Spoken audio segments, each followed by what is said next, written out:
तुझी बारकी बहीण लयच देखणी दिसते ग. मग तिच्याशीच लग्न करायचं ना, माझ्यासोबत लग्न कशाला केलं? तिचं ऐकलं म्हणून तर हे दिवस आलं. म्हणजे तीच म्हणली ताईच्या आधी मी नाही जा.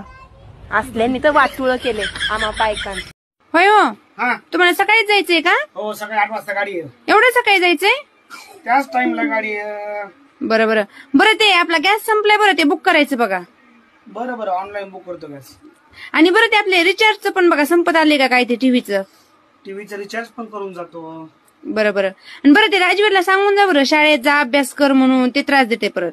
राजवीर हुशार आहे, ते करतो अभ्यास बरोबर, नको टेन्शन घेऊ. बरं ठीक आहे. बरं तुमच्या आईला सांगा, तुम्ही नसले की उगाच भांडतात काहीतरी कारण काढून. सांगतो आईला, आई नाही भांडणार.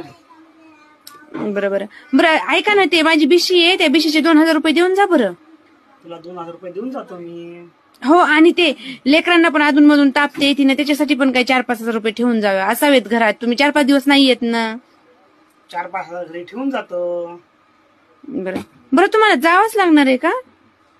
आता ठरलंय, तिकीट बुक झाले, सगळं झालंय, आता जावंच लागेल मला. हो बरं, जा ना तुम्ही, मस्त तिकडं मज्जा करा. पोरं चाललात ना, नीट जा बरं, नीट राहा तिथं. हो, नीट राहतो. आता तू जा म्हणलीस ना, मला परमिशन दिलीस ना.